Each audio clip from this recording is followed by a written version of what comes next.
Good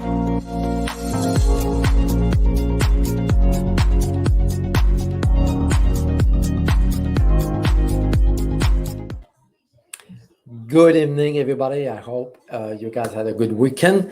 Today, I wanted to cover one article that I came across, really interesting, looking at cholesterol. There's a lot of confusion when it comes to cholesterol.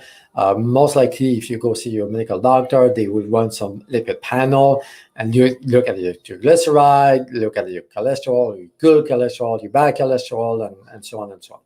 So there has been a lot of confusion about good and bad cholesterol. So let's start basic. Okay, we have the good cholesterol, which is called HDL, and then we have the bad cholesterol, which is called the LDL. But good and bad, those terms are really misleading because they don't mean necessarily what they're supposed to mean. Okay, HDL and LDL cholesterol are actually carriers. They are transporters of different components throughout the body. And I wanted to focus on the LDL today, because the LDL is what we consider the bad cholesterol, which at the end of the day, it should be called the critical good cholesterol, because the LDL is the transporters of vitamin E, for example, of omega-3, omega-6, minerals. So the LDL particles transport those different vitamins, minerals, and components to different parts of the body, from your liver to your brain, to your heart, to your thyroid, to different parts of the body, different tissues. So LDLs are really critical for health, actually. Because what will happen if your LDL particles are too low? So it will stop or slow down the transport of the vitamin E, omega-3, for example, to the different parts of the body, and having major consequences, because vitamin E is a not really good antioxidant that your body needs. Omega-3, we all know that omega-3 fights inflammation. So if your body doesn't carry the omega-3 to different parts of the body, the inflammation actually can take over. Okay, this study, which is called Association Between Hyperlipidemia and Mortality After a Heart Attack or Heart Failure. So basically what they did is they look at different groups of people. They look at about 20,000 people actually having who had a heart attack or heart failure. Okay, so they look at people and see what happened compared to the LDL cholesterol. So they measure the lipid panel of those people who had a heart attack, heart failure, or people who didn't have any heart problems. And they compare it to see, okay, how long they survive after the heart attack, and they see if there's any correlation, connection between the LDL and so on. So they found that people who have a higher LDL, so a high LDL, per the definition of, is higher than 100 milligram. Okay, and this is the goal of statin or cholesterol medication, is to lower the LDL to than 100 milligram. Okay, so they believe, medical doctors believe, that if your LDL is too high, higher than 100, you have a higher risk of heart attack, cardiovascular issues, and so on. But this study, and a lot more studies, actually, there's several dozen studies, show that if your LDL is too low, it actually increases your risk of dying earlier. So this study specifically showed that if your LDL is higher than 100, which per the definition of the medical doctor is not good, you survive longer than people who had a lower LDL.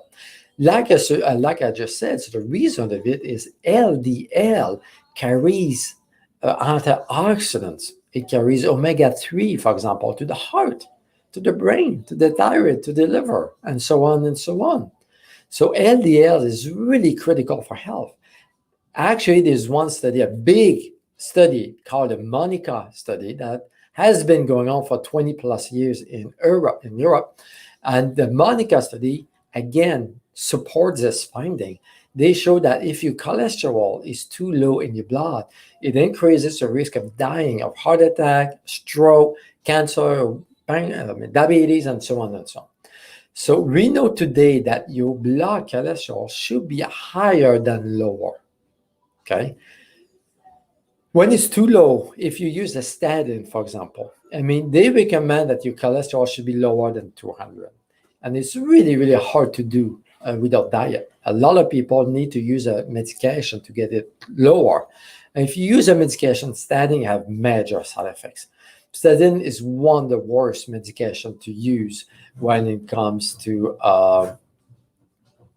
cardiovascular health. So LDL to me is healthy. Mr. Michael Webb said my LDL is 157.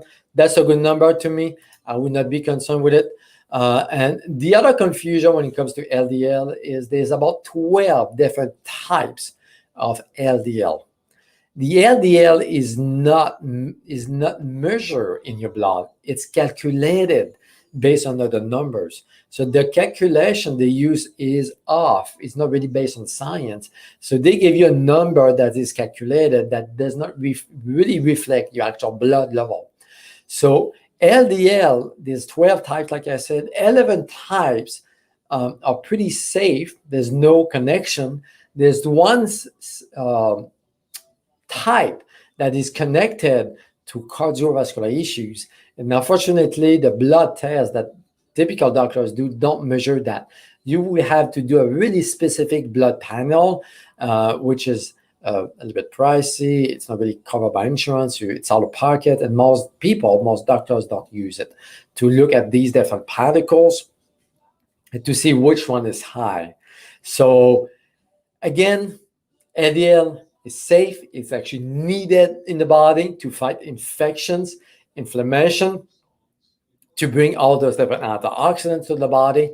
So I'm not a fan at all to lower blood cholesterol. You need it. And there's more and more studies showing that it has to be higher than lower. So a good number is between 2 and 300. Okay, back in the days, blood cholesterol was not an issue. Was not an issue at all. Now people are so obsessed with this number, and it's not reflecting on your risk of having cardiovascular issues, stroke, heart disease, cancer, diabetes, and so on. Actually, more and more science support the other way, that you need a decent amount of blood cholesterol into your body to lower your risk of cancer, diabetes, stroke, and so on. So this is one of the latest science to support just this. So if you're concerned about your blood cholesterol, you may want to do the more specific blood panel to look at different sizes of your particle. And Mr. Michael here is saying that is 236. Good number. I'm not concerned with this. You need cholesterol for your sex hormone, for your stress hormone, for detoxing. So cholesterol is used in the body as a band-aid. So when there's an injury in the body will bring through LDL cholesterol to that site of injury to patch it, to fix it. Okay, it's needed. When it's too low, people don't heal good. They have all kinds of side effects. Okay, so don't stress about it. So it's needed to have a good cholesterol. So I hope it makes sense. Thank you guys for watching, and God bless you.